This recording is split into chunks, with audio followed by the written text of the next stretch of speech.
وما ارسلنا من رسول الا لیطاع باذن اللہ. جب کبھی ہم نے کوئی رسول دنیا میں بندوں کے پاس بھیجا ہے تو اس لیے بھیجا ہے کہ تاکہ وہ رسول بندوں کو اللہ کے اطاعت اور تابعداری کی تعلیم دے کہ اللہ کے اطاعت کے ساتھ زندگی گزارو. تو اطاعت جو ہے وہ اصل مقصد ہے، اصل مقصد ہے کہ زندگی تابعداری والی بنے. تابعداری اور اطاعت میں سب کچھ آ جائے گا. دین سیکھنا، دین سیکھ پر اس کو عمل کرنا اور دین کو دنیا میں پھیلانا، یہ سب اس میں شامل ہے، کیونکہ نبی اسی واسطے بھیجا جاتا ہے. تو میرے بھائیو، ہماری ذمہ داری یہ ہے کہ ہماری زندگیاں اللہ کے اطاعت والی بنے. ہاں، اطاعت کے مقابلے میں خواہشات ہوتی ہے، تو آدمی اپنی خواہشات میں سے اپنے آپ کو بچا کر اللہ کے اطاعت پر لاوے. اس لیے دین سیکھنا ضروری ہے. دین نہیں سیکھے گا تو اس کا نفس جو ہے وہ اس کو خواہشات پر لے جائے گا. جتنے دنیا کے اسباب بڑھیں گے اتنی خواہشات بڑھے گی، قاعدہ ہے. ہاں، اور پھر شیطان ان تمام چیزوں میں زینت لاتا ہے. ایک قسم کا شو، تو پھر طبیعتیں اس میں لگتی. اس کو اللہ نے طاقت دی ہے کسی چیز میں زینت پیدا کرنا. خلق ابلیس مزینا، حضور نے فرمایا کہ بعثت داعیا ومبلغا وليس الی من الہدایۃ شیء وخلق ابلیس مزینا وليس الیہ من الضلالۃ شیء. ابلیس کو اللہ نے پیدا کیا ہے ایسا کہ وہ ہر باطل اور غلط چیز کو خوبصورت بنا کر آپ کے سامنے رکھے گا. ہاں، تو یہ پھنس جائے گا، یہ پھنس جائے گا. یہ حضور نے فرمایا کہ اس کو اللہ نے یہ طاقت دی ہے کہ غلط سے غلط چیز کو وہ اسے مزین کر کے رکھے گا اور بندہ پھنس جائے گا. اس لیے دعا مانگی ہے کہ اللہ تعالی ہم کو اس سے محفوظ رکھے. اللہم اجعلنی فی یادک و جوارک من کل سوء ومن الشیطان الرجیم. مثلاً دعائیں یاد کرنی چاہیے. جی ہاں، پہلے تو لوگ پھرتے تھے جماعتوں میں تو یاد کر کے آتے تھے، اب وہ بات نہیں رہی. تبلیغ کے امور بہت بڑھ گئے، حاصل کچھ بھی نہیں. حاصل یہی ہے کہ امت کی زندگیوں میں دین آوے، اور دین جو ہے وہ علم و عمل کا نام ہے. دین کس کا نام ہے؟ علم و عمل کا نام ہے کہ اللہ نے کیا فرمایا ہے اور اس پر کیا عمل کرنا ہے. اس کو دین کہتے ہیں کہ اللہ نے یہ فرمایا ہے اور اس پر یہ عمل کرنا ہے. تو دین علم و عمل کا نام ہے. علم و عمل نہیں ہے تو پھر جہالت اور غفلت ہے. علم کے مقابلے میں جہالت اور ذکر کے مقابلے میں غفلت. ذاکر نہیں ہے تو غافل ہوگا، علم نہیں ہے تو جاہل ہوگا. جہالت اور غفلت یہ کفر کی صفت ہے. جہالت اور یہ کفر کی صفت ہے کہ کفر میں جہالت ہے، کفر میں غفلت ہے. ایمان میں نہیں کہ ایمان میں علم ہے، ایمان میں اللہ کا ذکر ہے. اس لیے ذکر کی تاکید ہے کہ اپنے آپ کو اللہ کا ذاکر بناؤ. جی ہاں، یہ ذکر جو ہے وہ ایک قلعہ ہے کہ آدمی ذکر میں ہوگا تو شیطان سے محفوظ رہے گا، اور ذکر میں نہیں ہے تو پھر اس کو شیطان اچک لے گا. اس لیے اپنے آپ کو ذاکر بنانا ہے اور ذکر کا اپنے آپ کو عادی بنانا ہے. ذکر کے مسنون کلمات ہم کو سکھائے گئے ہیں. مثلاً دعائیں سکھائی گئی ہے، ان دعاؤں کی تاثیریں بتائی ہے کہ یہ دعا میں پڑھی ہے تو پھر یہ نفع ہوگا، یہ کلمات پڑھے ہیں تو اس نقصان سے بچ جائے گا، اس کی بشارتیں دی ہے۔ جی ہاں، کہ کسی مصیبت زدہ کو دیکھا تو دعا میں کہ الحمدللہ الذی عافانی مما ابتلاک بہ وفضلنی علی کثیر ممن خلقنا تفضیلا۔ کسی مصیبت زدہ کو دیکھ کر یہ کلمات پڑھے تو اللہ اس کو اس مصیبت میں نہیں گرفتار کرے گا جس میں وہ ہے۔ اتنا آسان ہے۔ اتنی مصیبت زدہ ہم سڑک پر سے گزرتے ہیں تو آپ دیکھتے ہیں نا، یہاں کسی کی آنکھیں نہیں ہے، کسی کے ہاتھ پاؤں نہیں ہے، کسی کی روزی نہیں ہے، کسی کا مکان ٹھکانا نہیں ہے، ہاں تو کسی مصیبت زدہ کو دیکھ کر کے یہ کلمات پڑھے ہیں الحمدللہ الذی عافانی مما ابتلاک بہ وفضلنی علی کثیر ممن خلق تفضیلا، تو جس مصیبت میں اس کو دیکھا ہے اس مصیبت میں یہ دعا پڑھنے والا گرفتار نہیں ہوگا۔ کتنا بڑا انعام ہے۔ صحابہ کرام جو ہیں ان کے پاس دنیا کے اسباب نہیں تھے عیش کے لیے، لیکن یہ چیزیں تھیں۔ ہاں یہ کہ ہم نے کہ میں نے فلانی دعا پڑھی تھی اس لیے میرے گھر کو آگ نہیں لگی۔ ابو دردہ کہتے تھے ہاں لوگوں نے کہا کہ آپ کے گھر کو آگ لگے گی، میرے گھر کو آگ نہیں لگے گی۔ کیا آگ لگی ہے؟ وہ لگی ہوگی، میرے گھر کو نہیں لگے۔ کیوں کہ میں نے فلاں دعا پڑھی اور نبی نے بتایا کہ اس دعا کے پڑھنے والے کے کوئی حادثہ نہیں ہوگا۔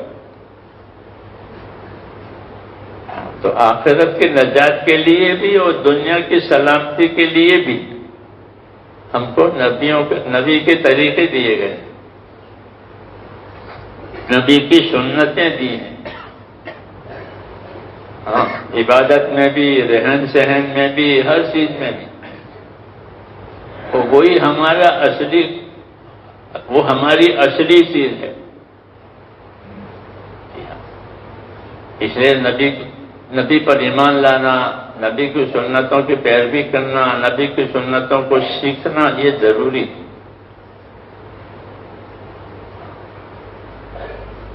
نبی کو نبی مانے اور ان کے طریقے پر نہ چلے۔ امام غزالی فرماتے ہیں چھپا کفر ہے، ایک تو کھلا کفر ہے کہ نبی کو نبی نہ مانے۔ وَيَقُولُ الَّذِينَ كَفَرُوا لَسْتَ مُرْسَلًا، وہ صاحب کہتے تھے کہ آپ نبی نہیں ہیں، مجنون ہیں، آپ جادوگر ہیں، یہ کہتے تھے، تو وہ تو مانتے ہی نہیں تھے، وہ تو کھلا کفر ہے۔ اور ماننے والے نبی کی سنتوں پر عمل نہ کرے تو یہ بھی چھپا کفر ہے۔ نجات کے لیے تو مانے نہیں ہوگا، نجات تو ہوگی لیکن سنتوں پر جو عزت برکت ملتی تھی وہ نہیں ملے گی۔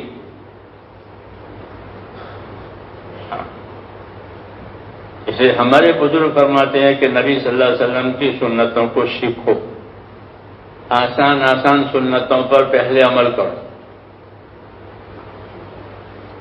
آسان سنت مولانا عبداللہ صاحب فرماتے تھے اوپر چڑھے تو کیا پڑھے؟ اوپر چڑھے تو کیا پڑھے؟ اللہ اکبر، اور نیچے اترے تو سبحان۔ یہ سنت ہے کہ چڑھائی پر اللہ اکبر اور اتار پر سبحان اللہ، کتنے آسان سنت ہے۔ ہاں یہ آسان سنت، عام حالت میں لا الہ الا اللہ، اوپر جو اللہ اکبر، نیچے سبحان اللہ، عام حالت میں لا الہ الا اللہ، یہ مشکل ہے؟ یہ مشکل ہے؟ مشکل نہیں ہے۔ دوسری آسان سنت سلام کرنا ہے۔ کیا کرنا؟ اب مسافروں کا اتنا زور ہے، مسافروں کا بہت زور، ہاں ٹوٹے پڑے ہیں مسافر کے لیے، اور سلام نہیں۔ سلام کے بارے میں حکم ہے کہ افشوا السلام، سلام کو پھیلاؤ. افشوا السلام، کہ سلام کو پھیلاؤ. السلام علیکم یہ کہنا ہے، صحیح طریقہ اس کا یہی ہے. سلام کرے السلام علیکم، السلام علیکم نہیں السلام علیکم. یہ سب ایسی آسان سنتیں ہیں کہ ان میں کوئی وزن نہیں ہے، کوئی بوجھ نہیں ہے. یہ سلام محبت پیدا کرتا ہے. سلام میں تاثیر ہے کہ سلام کرو گے تو آپس میں محبت پیدا ہو. تو یہ آسان سنتیں ہیں. داہنے کو آگے کرنا، بائیں کو پیچھے کرنا وغیرہ وغیرہ، یہ آسان سنتیں ہیں. جب آسان سنتوں پر عمل کریں گے تو جو سنتیں مشکل ہے اس کے کرنے کا مزاج بنے گا. ہاں، قاعدہ یہ ہے کہ ایک نیکی دوسری نیکی پر لے جاتی ہے اور ایک بدی دوسری بدی پر لے جاتی ہے. ہاں، کہ نیکیاں آپس میں بہنیں ہیں اور بدیاں یہ بھی آپس میں بہنیں ہیں. جیسے ایک بہن سے رشتہ ہوا تو ان کے ہاں آنا جانا ہو جائے گا، ہوگا نہیں ہوگا؟ کہ ہماری بہن کی شادی یہی ہوئی ہے. تو ایک نیکی سے آدمی تعلق پیدا کرے گا تو ایک نیکی پر نہیں رہے گا. اس کی بہنیں ہیں تو بہنوں سے تعلقات پیدا ہوں گے، اور ایک بدی سے تعلق پیدا ہوگا تو ایک بدی پر ایک گناہ پر نہیں رہے گا. کیوں کہ اس بدی کی بہت بہنیں ہیں.